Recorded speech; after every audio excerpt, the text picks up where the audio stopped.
గత కొన్ని రోజులుగా ఆంధ్రప్రదేశ్లో పొగాకు రైతులు రోడ్డెక్కారు. ముఖ్యంగా వర్జీనియా రకం పొగాకు పండించే రైతులు నిరసనలు తెలుపుతున్నారు. గుంటూరులో, ఒంగోలులో ఈ నిరసనలు చూస్తున్నాం. ఇప్పటికీ కూడా వాళ్ళ డిమాండ్లు అపరిష్కృతంగానే ఉన్నాయి. కనీస మద్దతు ధర ఉండాలి, గిట్టుబాటు ధర ఉండాలి, పెట్టిన ఖర్చులు కూడా రావడం లేదు అని పొగాకు రైతులు నిరసన తెలుపుతున్నారు. పొగాకు బోర్డు ద్వారా ప్రభుత్వం మార్కెట్ జోక్యం చేసుకోవాలని అడుగుతున్నారు. కానీ ఇప్పటికైతే కూటమి ప్రభుత్వం ఆ పరిష్కారానికి దిశగా అడుగులు వేసిన సూచనలు లేవు. నాకు తెలిసినంత వరకు తాజాగా కూడా జరిగిన సమావేశాల్లో కూడా రైతులకు సంతృప్తికరమైన హామీ రాకపోవడంతో ఈ నిరసనలు కొనసాగించాలి అని నిర్ణయించారు. అసలు ఏంటి ఆంధ్రప్రదేశ్ పొగాకు రైతుల సమస్యలు అని అర్థమయ్యటానికి ముందుగా ఈ పొగాకు పరిశ్రమ, పొగాకు పంట విస్తీర్ణము, వీటి గణాంకాలను చూద్దాం. పొగాకు శరీరానికి హానికరమని హెల్త్ వార్నింగ్స్ వస్తూ ఉంటాయి. వరల్డ్ హెల్త్ ఆర్గనైజేషన్ కూడా పొగాకు వాడకాన్ని డిస్కరేజ్ చేయమని చెప్తూ ఉంటుంది. కానీ ప్రపంచంలో ఒక అంచనా ప్రకారం 140 కోట్ల మంది వివిధ రూపాల్లో టొబాకో వాడుతున్నారు.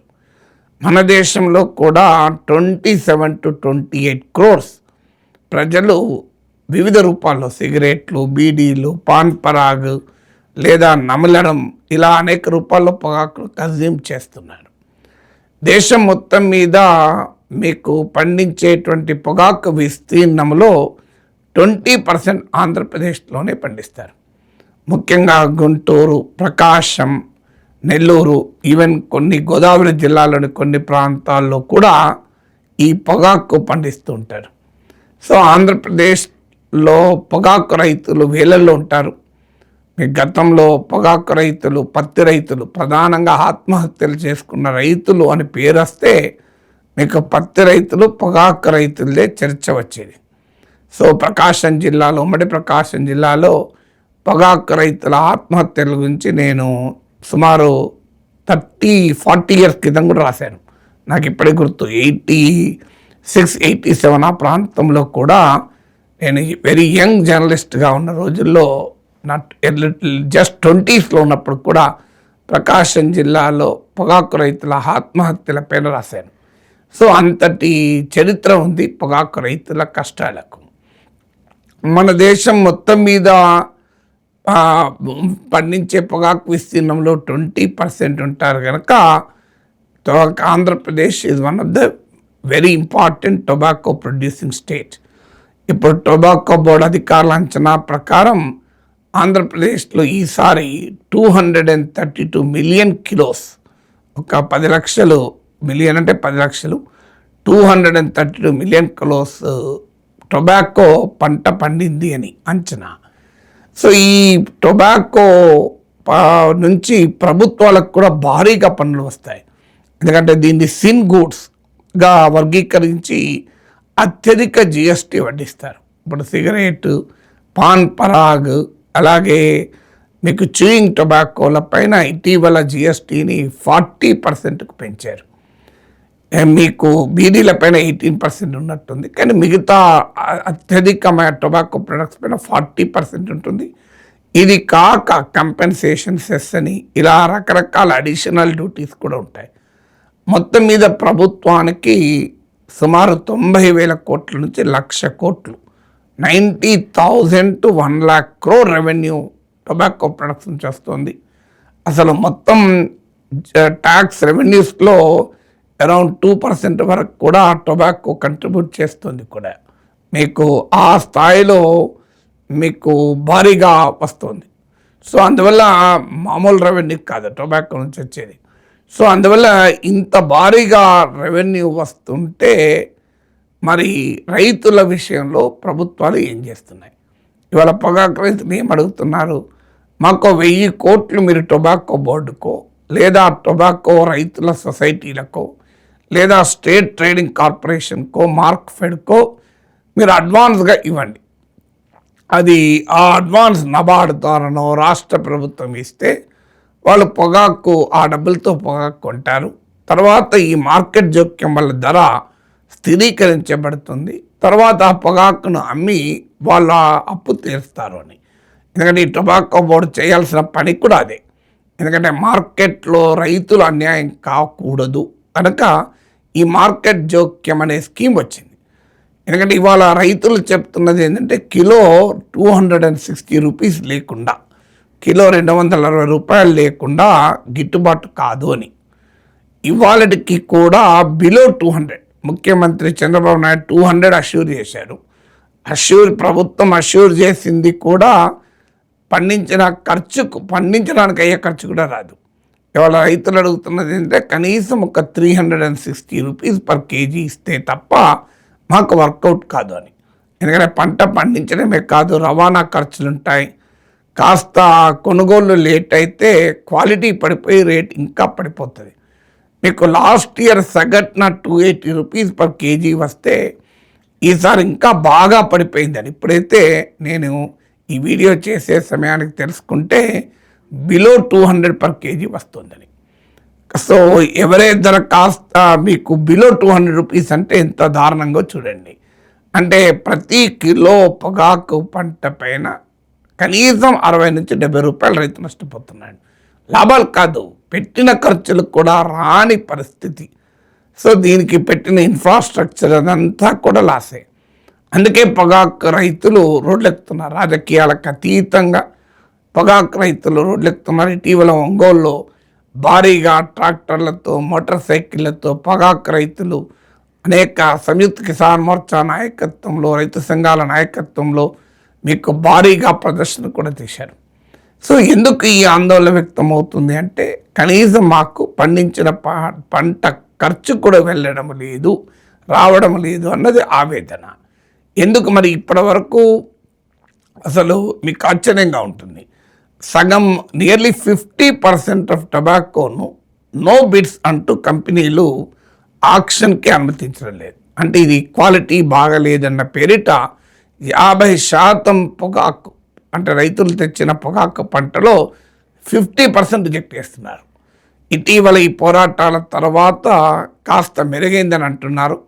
ఎందుకంటే రైతుల నుంచి ఒత్తిడి పెరిగాక ఇది ఒక పొలిటికల్ ఇష్యూగా మారుతోంది కనుక కాస్త బెటర్ అయి ఇప్పుడు 20% పడిపోయింది నో బిడ్స్ అని. కానీ నిన్న మొన్నటి వరకు కూడా 50% టొబాకోను నో బిడ్స్ అంటే ఆక్షన్కు అర్హత లేదు అని తిప్పి పంపించారు. సో ఆ పరిస్థితి మీకు రైతులకు ఉంటే ఏ రకంగా రైతులు బతుకుతారు చూడండి. సో నార్మల్గా ఈ టైం వరకు లాస్ట్ సీజన్లో కొన్న దాంతో పోలిస్తే సగం కూడా కొనలేదు. అరౌండ్ 15-20% మించి ప్రొక్యూర్మెంట్ కాలేదు. అంటే 232 మిలియన్ కిలోస్ ప్రొడక్షన్ ఉంటే హార్డ్లీ 15-20% కూడా ఇప్పటికీ ప్రభుత్వము ప్రొక్యూర్ చేయలేదు. సో మీకు ఇది I think first phase March ఎండింగ్లో మొదలైంది. ఏప్రిల్ 9th నుంచి సెకండ్ ఫేజ్ ఆక్షన్స్ మొదలయ్యాయి. సో ఆక్షన్స్ మొదలై కూడా దాదాపు more than 1 month and 1.5 months అయింది. ఇంకా రోజులు గడుస్తున్న కొద్ది ఏంటంటే పొగాకు క్వాలిటీ పడిపోతుంది. క్వాలిటీ పడిపోతే ఈ ధర కూడా రాదు అని అంటున్నారు. దీనికి ప్రధానమైన కారణం ఏంటంటే ప్రభుత్వ సంస్థలు, టొబాకో బోర్డు జోక్యం చేసుకోకపోవడం. ప్రభుత్వము 1,000 కోట్లైనా 1,00,000 కోట్ల ఆదాయం టొబాకో ఉత్పత్తుల నుంచి వస్తుంటే 1,000 కోట్లైనా టొబాకో బోర్డుకు అడ్వాన్స్ రూపంలో, అది కూడా గ్రాంట్ కాదు, అడ్వాన్స్ రూపంలో ఇస్తే ఆ 1,000 కోట్లతో వారు టొబాకో ప్రొక్యూర్ చేసి తర్వాత ఎక్స్పోర్ట్ చేసి దాన్ని అమ్ముకున్న తర్వాత మళ్ళీ అప్పు తీరుస్తారు. ఈ చిన్న పని ప్రభుత్వం చేయలేకపోతుంది. ఫలితంగా ఇవాళ కార్పొరేట్ కంపెనీలు కుమ్మక్కై దోచుకుంటున్నాయి. అంటే ఒక రకంగా ప్రభుత్వాలకు కూడా కార్పొరేట్లకు చాలా చౌకగా రా మెటీరియల్ రావటానికి సహకరిస్తున్నాయి. ఇవాళ ఈజ్ ఆఫ్ డూయింగ్ బిజినెస్ అంటే దీని మీనింగ్ ఇదే. ఈజ్ ఆఫ్ డూయింగ్ బిజినెస్ అంటే ఏంటంటే పెద్ద పెద్ద కంపెనీలకు పెట్టుబడులు పెడతారు కనుక వారికి చాలా తక్కువ ధరకు రా మెటీరియల్ రావాలి. సో వాళ్ళకు తక్కువ ధరకు రా మెటీరియల్ రావటం కొరకు రైతులకు అన్యాయం చేస్తున్నటువంటి పరిస్థితి మనం చూస్తున్నాం.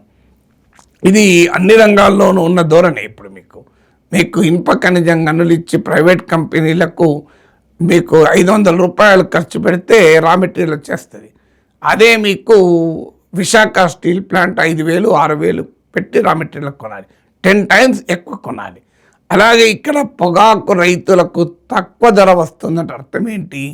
ఐటీసీ లాంటి బడా కార్పొరేట్ కంపెనీలకు చాలా లో కాస్ట్కు రా మెటీరియల్ వస్తుంది. ఇంకో ఆశ్చర్యం ఏంటంటే ప్రభుత్వమేమో ఈ పొగాకు వినియోగాన్ని తగ్గించడం కొరకు అధిక జిఎస్టీ విధిస్తోంది. ఎస్, దాన్ని ఎవరము కాదనిలేం. వరల్డ్ హెల్త్ ఆర్గనైజేషన్ అయితే 75% వరకు జిఎస్టీ ఉండాలని సూచించింది. ఇప్పటికీ మన దేశంలో ఇటీవల 40% పెంచారు. ఇతర కంపెన్సేషన్ సెస్ అడిషనల్ డ్యూటీస్తో కలిపితే ఎక్స్పోర్ట్ చెప్పేది ఒక 53% వరకు ఉంటుంది అని, రకరకాల ట్యాక్సెస్. సో అందువల్ల వరల్డ్ WHO చెప్పిన దానికి తక్కువే ఉండొచ్చు. కానీ ఈ జిఎస్టీ కూడా కంపెనీలు ఏం చేస్తున్నాయి? జిఎస్టీ అధికంగా ఉందనే పేరు చెప్పి రైతుల దగ్గర తక్కువ ధరకు కొంటున్నారు. ఎందుకంటే రైతులేమో ఆర్గనైజ్ అయ్యి లేరు, కంపెనీలోమో ఆర్గనైజ్ అయి ఉన్నాయి. సో బడా కార్పొరేట్ సంస్థలు ఒక కుమ్ముక్కై ప్రభుత్వ ఏజెన్సీస్ ప్రొక్యూర్మెంట్ చేయకపోవడాన్ని అడ్వాంటేజ్గా తీసుకొని రైతులకు అతి తక్కువ ధరకు కొనేస్తున్నారు. అందులో ఇప్పుడు నేను చెప్పినట్లు 50% నో బిడ్స్ అని చెప్పి దాని ఆక్షన్కనే ఎలిజిబుల్ కాదని చెప్పి దాన్ని చాలా చౌకగా కొనేసేటువంటి పరిస్థితి. నిజంగానే పొగాకు వినియోగాన్ని నిరుత్సాహపరచాలి అంటే రైతులకు ప్రత్యామ్నాయ పంటలు చూపెట్టాలి మీరు. కానీ బడా కార్పొరేట్ సంస్థలకు లాభాలు వచ్చే రీతిలో, రైతులు నష్టపోయే రీతిలో, వినియోగదారులు నష్టపోయే రీతిలో అటు బోత్ ద ప్రొడ్యూసర్ అండ్ కన్జ్యూమర్ని ఎక్స్ప్లాయిట్ చేస్తూ పొగాకు వ్యవహారం నడుస్తుంది. మీ కంపెనీలు చెప్పేదేమో ధరలు పడిపోవటానికి కారణం ఎక్స్పోర్ట్స్ దెబ్బతిన్నాయి, ప్రపంచ మార్కెట్ సప్లై చైన్స్ ఎఫెక్ట్ అయినాయి, మీకు గల్ఫ్ వార్ వచ్చింది, ఈసారి పంట విస్తీర్ణం పెరిగింది, ఆథరైజ్డ్ విస్తీర్ణం కన్నా కూడా ఎక్కువ ఎకరాల్లో పండించారు, లేదు ఈల్డ్ పెరిగిపోయింది అని ఈ కారణాలు చెప్తున్నారు. ఆ కారణాల్లో కొంత న్యాయం ఉంటే ఉండవచ్చు. కానీ ప్రధానమైన సమస్య ఏంటంటే కార్పొరేట్ కంపెనీలు కుమ్మక్కవుతున్నాయి. రైతులు యునైటెడ్గా ఫైట్ చేయకుండా కూడా మీ రైతు సంఘాల నాయకులు ఇవాళ కంప్లైంట్ ఏంటి అంటే ఐటీసీ లాంటి కంపెనీలు గ్రామాల్లో కొద్దిమంది సెలెక్టెడ్ రైతుల దగ్గర ఎక్కువ ధర కొంటున్నారు. మీకు హయ్యెస్ట్గా ఆక్షన్ ప్రైస్ చూస్తే మీకు ఎవరేజ్ ప్రైస్ కన్నా చాలా ఎక్కువ ఉంటుంది. అంటే ఒక 5% 10% ఫార్మర్స్ దగ్గర హయ్యర్ వాల్యూ కొనడం వల్ల మీకు 90% ఆఫ్ ఫార్మర్స్ నోరు ముయించేస్తున్నారు. అంటే రైతులనే డివైడ్ అండ్ రూల్, విభజించు పాలించు అనే విధానం రీత్యా రైతులనే రైతులపైకి ఉసిగొల్పుతున్నారు. అంటే రైతుకు రైతే శత్రువు అయ్యేలా. ఎందుకంటే రైతులంతా ఏకం కాకుండా ఉండేందుకు చూడు, మంచి క్వాలిటీ అంటే మేము రేట్ ఇస్తలేమా, ఇంకా పలానా వారికి ఇచ్చాం కదా అని చెప్పి పొగ మార్కెట్లో ఒక 5% 10% రైతులకు అధిక ధర చెల్లించి 90% ఫార్మర్స్ డిస్ట్రెస్ సేల్, అంటే ఇంకా రోజు రోజుకు క్వాలిటీ పడిపోతే ఈ రేటు కూడా రాదు అనేటువంటి పరిస్థితికి నెట్టివేస్తున్నారు. సో అందువల్ల ఆంధ్రప్రదేశ్లో పొగాకు రైతుల ఆవేదన ఇప్పటికైనా కూటమి ప్రభుత్వం పట్టించుకోవాలి. కనీసము 360 per kg, మీకు 260 రూపాయలు నీకు ఖర్చు అవుతుంది కిలోకు. ఇది కాక రవాణా అని ఇతర ఖర్చులు ఇంకా చాలా ఉంటాయి. పండించడానికి అయ్యే ఖర్చే 200 రూపాయలు. సో ఇవాళ బిలో 200 అమ్ముడుపోతున్నాయి. ముఖ్యమంత్రి హామీ ఇచ్చిందే 200 రూపీస్. అంటే కనీసం పెట్టిన పెట్టుబడి మీరు బడా పారిశ్రామికవేత్తలకేమో 1000 కోట్ల రాయితీలు ఇస్తారు, కావాలంటే వారితో పవర్ పర్చేజ్ అగ్రిమెంట్స్ కుదుర్చుకుంటారు. ఇప్పుడు solar energy corporation of India ద్వారా అదానీ ప్రొడ్యూస్ చేసే సోలార్ పవర్ను భారీ రేటు కొంటామని ఈ ప్రభుత్వం గ్యారంటీలు ఇచ్చింది, ఏళ్ల తరబడి కొంటామని. అంటే వాళ్ళకేమో compulsory return on investment ROI promise చేస్తారు. ప్రభుత్వం గ్యారంటీలు, కౌంటర్ గ్యారంటీలు ఇస్తాయి.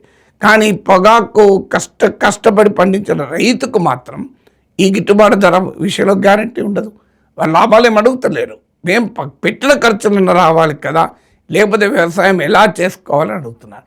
పోనీ పొగాకు రైతు ఇతర రైతులు బాగున్నారంటే మనం చూసాం ఇదివరకు. మిర్చి రైతులు రోడ్డెక్కారు గుంటూరులో, మామిడి రైతులు రోడ్డెక్కారు, మామిడి రేటు కూడా భయంకరంగా పడిపోయింది. ఎరువుల ధరలు విపరీతంగా పెరిగాయి. మీకు దాదాపు ఈ గల్ఫ్ వార్ తర్వాత ఎరువుల ధరలు గణనీయంగా పెరిగాయి. అందువల్ల ఏ పంట కూడా గిట్టుబాటు వచ్చే పరిస్థితి లేని సిచ్యువేషన్లో ఉన్నాం. పత్తి పైన దిగుమతి సుంకాలని పూర్తిగా ట్రంప్ ఒత్తిడి మీద కేంద్ర ప్రభుత్వం తొలగిస్తే ఇలా పత్తి ధరలు భయంకరంగా పడిపోయాయి. సో ఇలా అన్ని రకాల పంటల ధరలు పడిపోతే రైతు ఎలా బతకాలి? ఈజ్ ఆఫ్ డూయింగ్ బిజినెస్ అని మీరు బడా కార్పొరేట్ సంస్థలకు సాయం చేస్తున్నారు. మరి ఈజ్ ఆఫ్ లివింగ్ రైతులకు ఎందుకు ఉండదు? ఈజ్ ఆఫ్ లివింగ్ రైతులకు ఉండాలి కదా. ఇప్పుడు పారిశ్రామికవేత్తకేమో మీరు రాయితీలు ఇస్తారు, లాభాలకు గ్యారంటీలు ఇస్తారు, కానీ రైతుకు రాయితీలు ఇవ్వడం కాదు. ఇప్పుడు అడుగుతున్న ఏంటి రైతులు? అయ్యా మీకు 1,00,000 కోట్లు ప్రభుత్వాలకు, కేంద్ర రాష్ట్ర ప్రభుత్వాలకు కలిపి 1,00,000 కోట్ల ఆదాయం వస్తుంది టొబాకో ప్రొడక్ట్స్ నుంచి. ఈ ఇయర్ అయితే ఇంకా పెరుగుతుంది, ఎందుకంటే 40%కు పెంచారు కనుక ఈ ఇయర్ అయితే 1,50,000 కోట్లు వస్తాయి. ఇంత భారీగా మీకు ఆదాయం వచ్చినప్పుడు 1,000 కోట్లు ఎక్కువ అడుగుతలేరు వాళ్ళు. 1,000 కోట్లు మీరు అడ్వాన్స్గా కూడా, గ్రాంట్ కూడా కాదు అడిగేది, అడ్వాన్స్గా మీరు నబార్డు ద్వారానో లేకుంటే ప్రభుత్వమే నేరుగా, ఇప్పుడు కొన్ని లక్షల కోట్ల బడ్జెట్ కూటమి ప్రభుత్వాన్ని 1,000 కోట్లు పొగాకు బోర్డుకు, పొగాకు సొసైటీలకు అడ్వాన్స్ ఇవ్వలేరా? ఇస్తే వాళ్ళు ఆ పొగాకు కొంటారు, ఎక్స్పోర్ట్ చేస్తారు, తర్వాత అప్పులు తీర్చుకుంటారు కదా. వీళ్ళ ఈ మేరకు కూడా చేయటానికి అభ్యంతరం ఏంటి? 1,000 కోట్ల రాయితీలు పారిశ్రామికవేత్తలకు ఇచ్చినప్పుడు అనేదే ప్రశ్న.